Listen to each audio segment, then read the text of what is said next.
On my lands, we are live again with another episode of this amazing podcast. Welcome to the show, everybody. My name is Jay Connor, also known as the Private Money Authority, and I've got another amazing guest to join me today. If you're new to the show, you may not know that for the past 4 years, we're almost starting the fifth year of this podcast. I've had just amazing guests come on here, and today is no exception. My guest today is actually the owner of an Inc. 5000 real estate investment company. And in addition to that, he's been investing in real estate all the way back to 2001. And listen to this. I thought I had done a lot of rehabs and flips of over 450 houses. Well, my guest has flipped over 1,000 flips. Well, since my guest has automated his real estate investing business, he concentrates his time on helping other real estate investors like you and myself through his masterminds, through gap funding, and television program that shows real estate investors how to grow their business through television commercials. I'm so excited to have one of my fellow mastermind members, Tony Javier. Tony, welcome to the show. What is up, Jay? What a great introduction. I've been introduced a lot of times, but that is honestly one of the best introductions that I have had. So I appreciate that. Well, man, I appreciate you telling me that. I mean, it's pretty exciting to introduce a guest here on the show that's done over 1,000 flips, and you've been in the business since 2001. I mean, you've got a boatload of experience.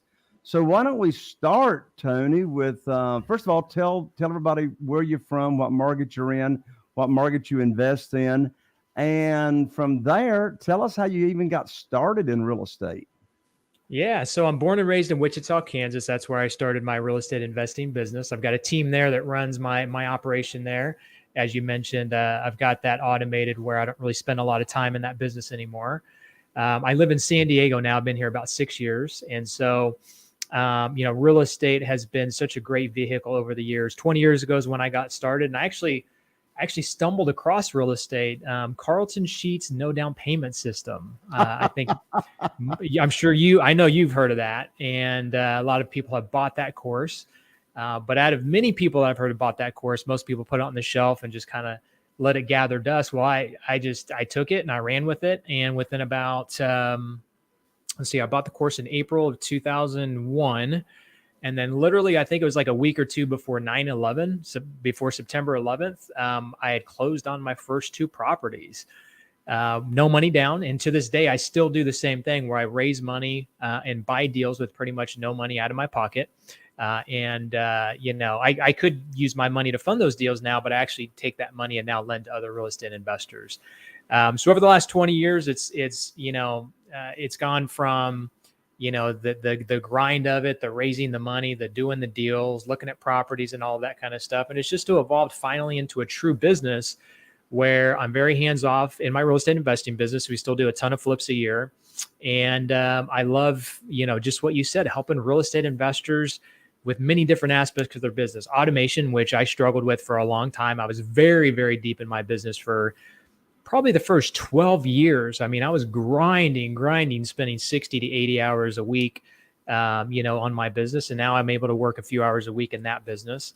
And I run mastermind groups. I fund deals for people with my gap funding, which is basically, bringing the down payment money to deals. And then the biggest thing that I love right now is getting real estate investors on TV. It's a very untapped marketing channel. It's something I've been doing for 10 years now. I was one of the first investors around the country to do TV for real estate investing. And now we help other real estate investors get on TV and crush it in their market as well. That's fantastic, Tony. I got a question for you. Your real estate investing business, you mentioned, is totally automated. What does your team look like? Yeah, so it's kind of ebbed and flowed throughout the years. For the first 10 years, it was a lot of testing, right? Now there's people that teach it and kind of can tell you, and even I can kind of like draw out what a real estate investing business should look like. But for a long time, it was a lot of trial and error. So, I hired a lot of the wrong people. I had to fire my staff twice to give you an idea of how stressful and how bad it was, back then. But the team basically has different departments. So we have an acquisitions department, we have a marketing department, we have a lead manager, we own a lot of rental properties, so we have a property management department. We've got transaction coordination. So when I talk to people about building their business and kind of outlining what it looks like, there's just different departments that you need to have within your real estate investing business. And then as you start hiring people, taking some of the lowest level activities that you can think about in those different segments of your business, and maybe hiring one person to take on some of those. Eventually, you can hopefully get it to where, you have, I think right now we have like 6 or 7 people in our office, between lead managers, property managers, acquisitions and all that good stuff. And then we have about 5 or 6 guys out in the field that are doing punch list items on properties, maintenance on our rental properties, and things of that nature. So yeah, that's kind of a broad overview of what our team looks like. And it took a while to build it out, but now it's a really, really well-oiled machine that runs without me. So good stuff. I can really relate to your story. My wife, Carol Joy, and I, we're here in Eastern North Carolina, and we started investing in single family houses 2 years after you did. We started in 2003, went full time in 2004. And from 2003 until really about 2010, I was doing the crazy stuff, 60 hours a week, stopping in all my properties all the time. My wife, Carol Joy, was, doing book work until 10 o'clock at night. And I remember one evening I came around the corner and walked into the kitchen, and Carol Joy had tears coming down her face. And I said, "Babe, what in the world is wrong?" And she said, "I can't handle it anymore." And she said, I said, "What do you mean you can't handle it anymore?" She says, "It's too much." And I tell you, Tony, I made a commitment that night at 10 p.m. that I would work on automating this business to where it could run without me, and where all I had to do was make a few decisions every now and then and not see my Carol Joy crying at night. I said, listening to your story just reminds me of my story, and the fact you can be making over $1 million a year net, and it's not worth it if your business is running you and you're not running your business. Totally agree with that. I hit some pain points. I mentioned firing my staff twice. The second time I had to do it, I had one person that was stealing from me, technically 2. And then I had 3 of my employees living in my properties, had to fire them all within about a 30-day time period for different reasons. Wow. And so that's when people look at hitting the bottom as very stressful. And at the time you're like, can I ever get out of it? And that type of thing.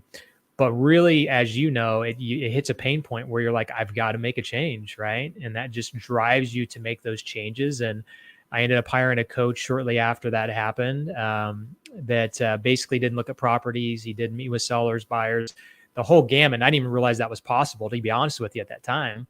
And so that's the message I like to get out, is you don't have to be there in the business every single day and every aspect of your business. But unfortunately, people get into business for money and for time. And guess what they have? No money, no time. You're right. You're right, man. And you're right. It really sometimes does take some significant pain in order to grow and to, really, get better.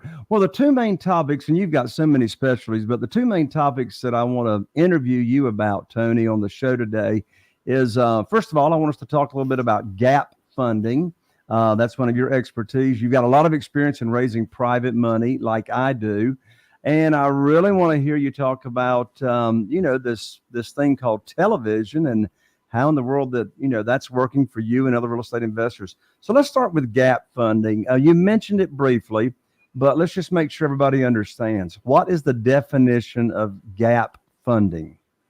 Yeah. So about 4 years ago, I had a hard money lender come to me and say, "Hey, I can get a lot of different investors approved for first mortgage financing, first position lending, but they don't have the money to put down on the property. They don't realize how much money it takes to put down, how much it takes for the closing cost. And then after the closing, they've got holding costs. They've got to pay the interest. They've got to pay the utilities. There's, different expenses even after you close. And so he said, I've lent money on a few of these deals because they're really good borrowers.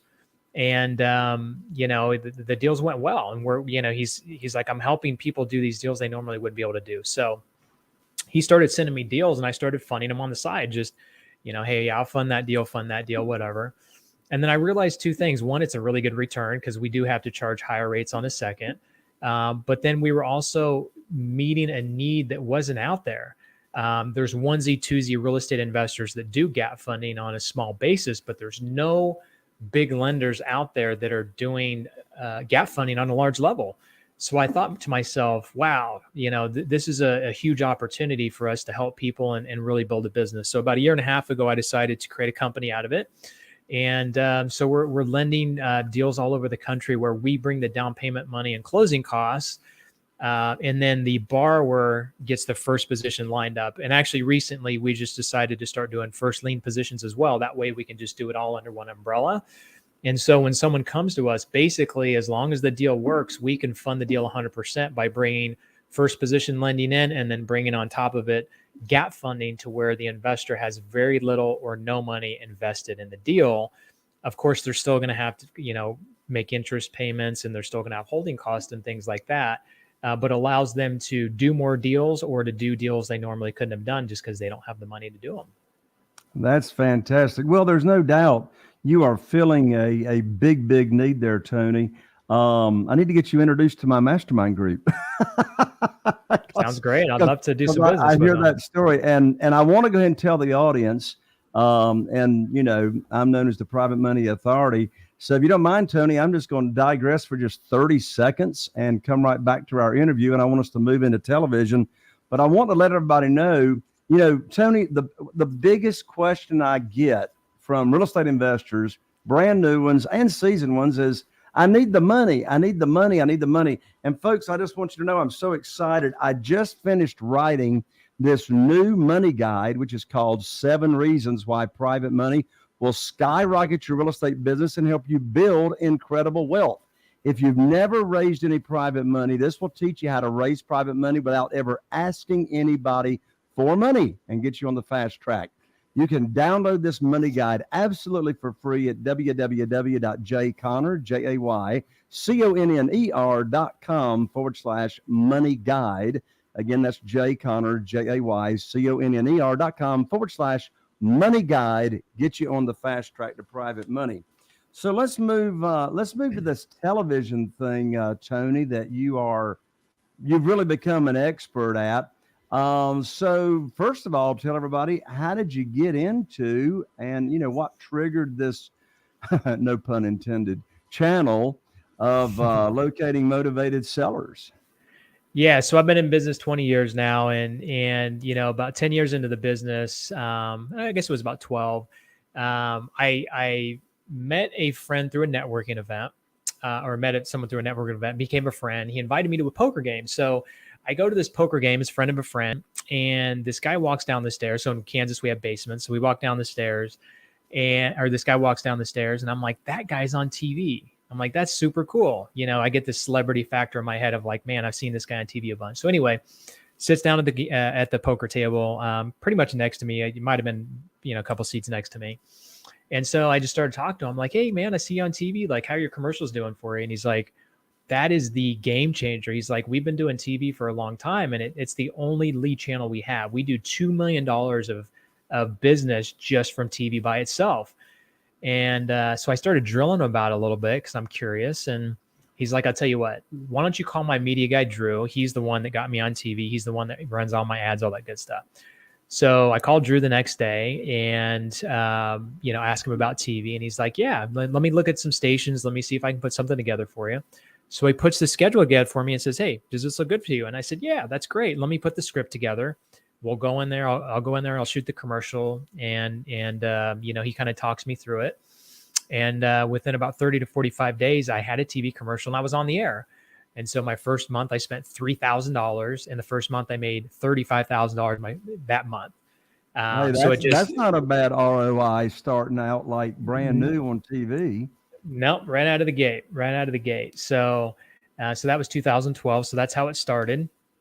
And then as I started going to high level masterminds and all these events, I would tell people I'm doing TV, and they're like, TV? What are you talking about? Why would you do TV? Isn't that too broad of an audience? Isn't that just for branding and all that kind of stuff? And I'm like, I don't know. I'm getting a 5 to 10x return on my money. Like it's great branding, but I'm also getting really good returns.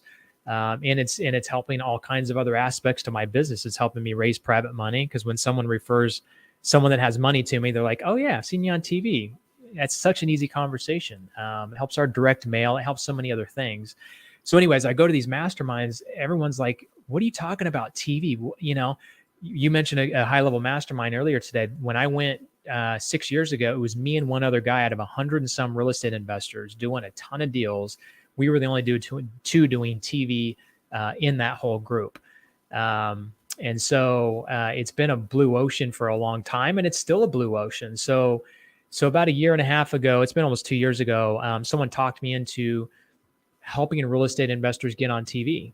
So I went to my media guy, Drew, and I said, hey, I've got the scripts. We've tested the different stations. We tested the different shows. Like, we've got a good formula. Pretty sure it's going to work in other markets. Are you willing to give it a test run in other markets? And he's like, yeah, you know, he's been doing media 20 plus years. He can buy anywhere. And he's done it for so long and bought, TV throughout the country. So it was second nature to him, and same results started happening with our clients. First month, they were popping deals that put them in the black very quickly. And so we've scaled it up, and we're managing TV commercials for about 120 real estate investors around the country. Wow. And it's one of those channels that it's a blue ocean. There's very few, if any, people doing it in most markets. And, there's so many other benefits outside of just the ROI, as some of them I mentioned. So yeah, it's taken on a life of its own. And, I'm pairing the gap funding with the TV. They're both blue oceans, and, people are coming to us for a lot of different needs. So we can drive leads to you through TV. We can help you gap fund them on the back end. And that's just been two great businesses that have worked together really well. Wow, that is fantastic. So am I assuming correctly that all of your clients' television ads are what we call direct response ads? They are, yes. So they're not just branding. It's not, when you have these big companies that do billboards and TV, I hate them because they don't have like a call to action, right? They're showing their logos, they're telling a story, and it's just like, they're confusing, right? For us, it's direct, like, hey, if you're looking to sell your house, give us a call today. And I even have a line that I say in all my commercials. If you're even thinking about selling your home, give us a call today at 685-SELL. That's 685-7. So we have all these formulas that we've tested with these scripts, and they work well. And so, yeah, we have a very specific call to action. We tell them exactly what we do, and it drives calls and drives results. So in your television ads, is the only call to action a telephone number for them to call, or do you give a website, or only a telephone number? No, we do a telephone number, and then we do a website at the end, because there's some people that just want to research you, right? And if they don't have your phone number, or they don't have your website, they're going to Google and they're going to find your competition, right? So we put our website in there. But here's the thing about TV is anybody can do it, but not everybody can do it right. There's so many different pieces to what you have to do. So you have to go to the right stations. You have to buy the right shows. You have to negotiate the right rates. You have to get a phone number that's easy to remember. You got to get a website that's easy to remember. You got to have a clear call to action. You had to have a format of the commercial that's very easy for people to understand what you do. Because I've had other real estate investors either try to get on TV and they couldn't put all the pieces together. It's way too difficult. Or they put pieces together and they just didn't do it right. And so we've actually had quite a few people come to us and said, hey, I know TV works. We weren't able to do it. And we just put a few tweaks of what they're doing and we make it work. So I say that because it's not something you just want to throw money against the wall to make it stick, right? I did in the beginning, and luckily it worked out. But we've had a lot of people try it, and that's another reason that there's not many people that get on TV is because they either, if they think about it, It's too difficult for them to do because there's so many pieces. And even if they do think, or actually some people think about it and they're like, it's too expensive or it's just not for me, right? Even those, or especially those that say, I'm not good on TV, I can't do it, right? So we actually have some clients that come to us and I shoot the commercial for them. So we help them on that side of it as well to get their brand on TV. So yeah, it's been interesting just kind of seeing the evolution of TV and what we started with 10 years ago, and now how we progressed it into having our TV commercials run all throughout the country. Well, that's fantastic. You've actually got a totally done for you service if somebody doesn't want to be on the camera. Yeah. We have pretty much it's all done for you. And then if someone says we want you to shoot the commercial, it's like 99% done for you. All they have to do is approve the ad spend, approve the budget, and I do the commercial for them. So yeah, I actually have one client that's in 5 different markets, and he's spending over $100,000 a month. I think it's like closer to 150, and he's had to do almost zero work. He's like, I want to go here, shoot the commercial, give me the ad spend, and I'm going to go, right? He's just too busy to do all that. And most people are, right? And that's why, as I mentioned earlier in the show, that, when someone buys a course, they put it on the shelf. It's because they're so busy, right? And so when I launched this, I'm like, okay, I really want good success. I don't want to just sell a course. I don't want someone just, buy it and then never listen to the videos or whatever. It's like, no, I've got a really good guy on my team that can do the implementation or help me with it. And so when we rolled it out, it's like, we're just making it super dummy proof, where we know you're on the right shows. We know you're on the right stations. We know you have the right call to action, the right website, right phone number. It's all put together for you. That is fantastic. Now, one thing you mentioned a moment ago, and if people were not listening really, really close, they could have missed it. One thing you said was you even have got to know the right shows, the right television shows to buy to get the kind of response. So are you saying there really are specific television shows that you and your team have identified that are going to work better to get responses and calls from motivated sellers? 100%. It's similar to like pulling a list for direct mail, right? If you want the best results, you pick the lowest hanging fruit. So when people do direct mail, they buy a list so that when they target people, they know they're more likely to sell. So when we've had clients come to us that say, hey, we checked into TV, it's way too expensive. Or, hey, I'm thinking about doing TV. Here's the budget that this station gave me. The stations are going to try and sell you the most expensive stuff, which most likely is not our demographic, right? So we've had people come to us and say, hey, I looked at your program and I think I'm going to do TV on my own.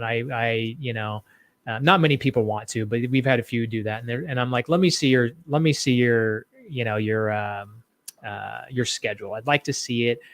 Yeah, I'm not going to rip it off. I'll give you some free advice, right? So they'll show me the schedule and I'm like, why are you on HDTV? That makes no sense at all, right? The people that are looking on HDTV at shows, they already have money. They already have a house. They're looking for design ideas. That is not your demographic, right? And so, in the beginning, it was testing. And it was like, hey, here's what we think our demographic's watching based on, what the shows are and the times of day and all that kind of stuff.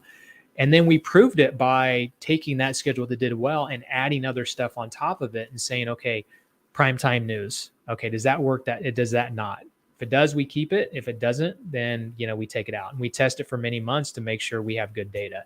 So 100%, there are people that are your demographic that are watching, watching certain commercials, certain times of day, or not certain commercials, but different shows that have the commercials that we're airing. And if you don't do it right, you're spending a lot of money on shows that don't have our demographic. Well, Tony, I know the audience that is listening right now, they want to know, okay, Tony, let's pull the curtain back. Let's give us some, juju juice here. What are some of the shows that you and your team have identified to target that actually reaches the ideal demographics of a motivated seller? Well, that's part of our formula. And unfortunately, we have a lot of clients that are running TV throughout the country. So I can't give you the formula because, we don't want a lot of competition for our clients. But just think about the shows that are either older people watching. And when I say older, we're, mostly 60 and up is what we're targeting, because they're either inheriting a property from, an 80 to 90-year-old parent, or they're looking to downsize and, get into something smaller, or potentially, move into assisted living at some point in time. And then also income demographics, right? So as you know, when you're buying properties from a motivated seller, they're typically not making a lot of money. So you just have to look at what the demographics are of someone that is potentially a little bit more of a lower income demographic. That's what we started with. That's what we started plugging in, and that's what we use all around the country. That certainly makes sense. Now, I want to ask you a couple of questions before we wrap up, Tony, that's sort of on the bigger picture, that your answers to these two questions can really resonate with everybody. And the first question is, if you could do it all over again, what would you do differently if you could start your business over? Yeah, that's probably the number one question I get on podcasts. So I'm glad you asked that, because that is a very good question. So two things. One is, for the first 10 to 12 years, I basically tried to do everything myself, meaning that, I had employees, but employees can only think so far, right? So I didn't have a mastermind group. I didn't have a coach. I didn't have a peer group. I didn't have someone like you, Jay, that I probably did have people similar to you where I could call them and probably get advice, but I just didn't do it, right? So getting a coach, getting a mastermind group, and getting with high-level people like you, Jay, have been a game changer over the last 10 years. So that's number one, is getting help in many different forms. That could be, again, coaches, masterminds, all that kind of stuff. And then number two, I'm going to be a little biased, and that's TV. I wish I would have found TV sooner. I found TV about a little over 10 years, maybe closer to 12 years after I started my business. And it's the number one thing that has impacted my business, other than what I just mentioned with just getting help. So with TV, it's built credibility in my market. I'm a celebrity, like semi-celebrity in my market. So I live in San Diego. When I go to Wichita, people recognize me all the time, and they'll talk to me and, look at me differently and things like that, which, has its, pros and cons, obviously, but overall it's good.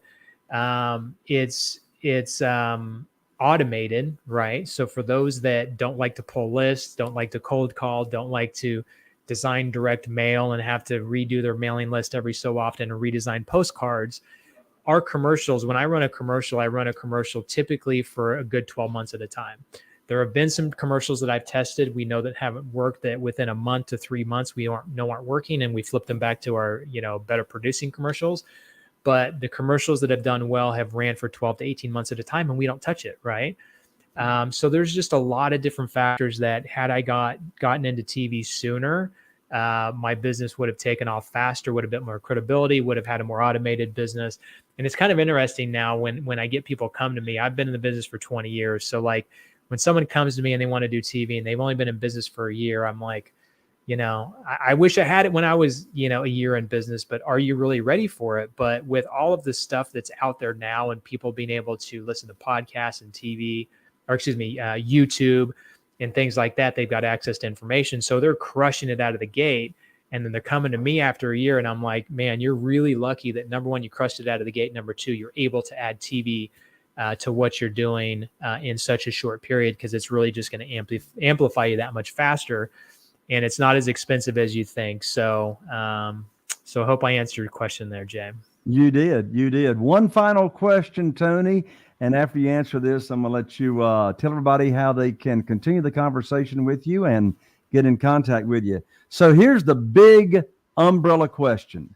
Whether you're in real estate or anything, any kind of business, from your experience and your experience, your advice, your opinion, what do you think is the overall secret to success? Oh, I can tell you right now, it's people. It is people 100%. So, like I said, the first 10, 12 years of my business, I tried to do most things myself. I had some help. I hired some like low-level employees to take on some things, but I was doing acquisitions. I was doing I was actually answering the phone calls, going out on appointments, doing the marketing to drive those calls, managing the projects with the contractors. I was basically doing most things from A to Z and had a little bit of a support staff to come in and help me. And so what I did wrong there is two things. One is I didn't hire employees that were higher level enough. So if you look at the people that I hired back then to now, I mean, the level is just night and day, and the results show for it. It's just night and day different in results as well. And then two is I tried to take on too many departments, I had to wear too many hats. So what I suggest for people to do is to figure out what they love to do, what they're really good at doing, do those, and that drive the results, which typically is money, right? Do those things first and figure out how to get rid of all the other stuff. If you can get rid of all the other stuff and you do what you love, do what drives results, and the money, things that are just higher level dollar activities, your business is going to change dramatically. And then also the people that I hire outside of my organization to run my Facebook ads, my YouTube ads, my, do my podcast, all that kind of stuff. Like back in the day, I would have done all that stuff myself, right? And so if you're looking to get to a certain level, do two things. One is find the right people. Well, first of all, figure out what you need to delegate and what you need to get rid of. And then two is find the right person and the right people to take those things on. There's a book called The Who by Dan Sullivan, and it talks all about that. Is when you want to get somewhere, don't say how I can do it, say who can get me there, right? So if you can get the people that can get you there on your team, you can project yourself to such a higher level. I run five different pretty high level businesses, and there's no way I'd be able to do it by myself. And there's no way I'd be able to do it with lower level and lower thinking employees. I had to hire up and hire some really good people to help me really scale up those businesses and do well with them. So, well, with what you just said, Tony, you are living out and giving the advice that my dad gave to me decades ago. And that advice was dictate, delegate, and disappear. There you go. I love it. That's what I did. I disappeared to San Diego. I'm like, see, there guys. you go. There you go. You got out of your own way. So, Tony, I know we got a lot of people that want to connect with you. So what's the best way for them to connect with you and your team? Yeah, most people connect with me about the TV program. So if you go to realestatemasters.tv.com, again, realestatemasters.tv.com, you can see if your market's available. We do only allow so many people per market, and we're selling out a lot of markets. So reach out right away if you're looking to get into your market. And then for the funding, you can go to my personal website, tonyjavier.com.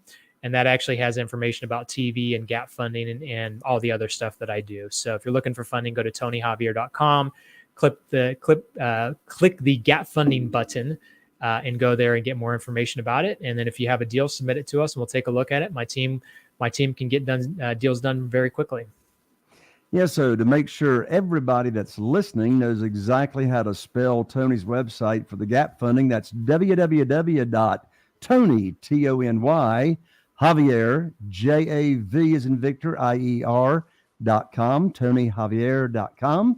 And that's for the gap funding. Tony, thank you so much for taking the time to join me and my audience on another amazing podcast. Thank you. Thank you, Jay. I appreciate you. You bet you. Look forward to seeing you at our next Mastermind meeting. Well, there you have it, folks. Another episode of the podcast. I'm so excited that you joined us. And we really appreciate it when you subscribe and you rate and you review. We really appreciate those 5-star ratings. Be sure and give us a review right behind it. Like, share, and subscribe. If you're watching us on YouTube, be sure and follow, subscribe, and tap that little bell so you don't miss out on any more notifications when we go live on the podcast.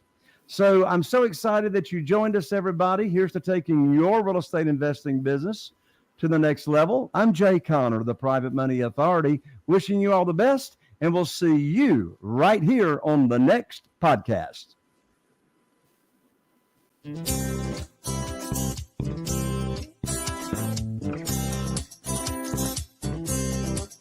All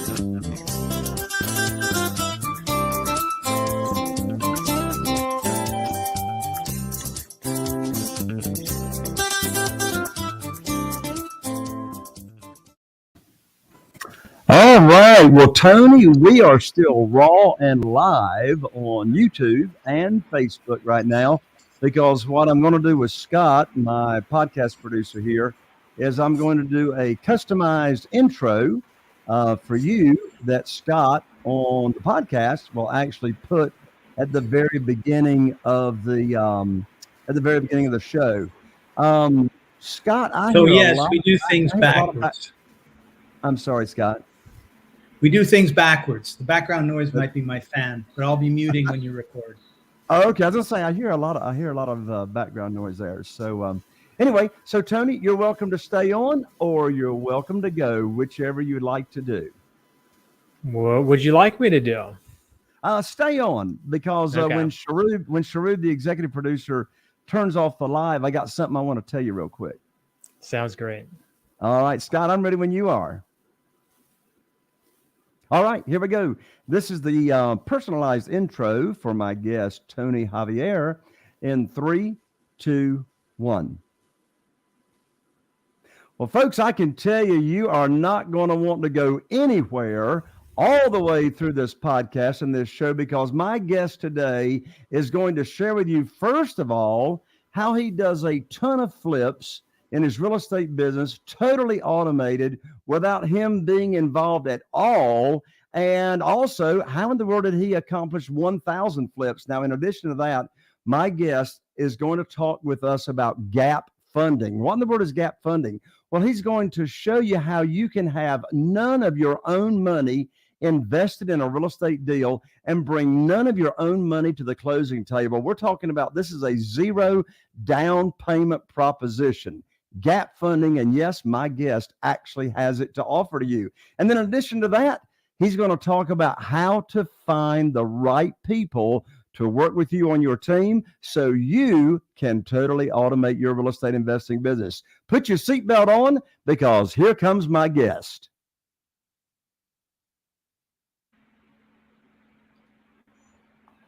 All right. Okay, Good. Sharud, we can turn the live off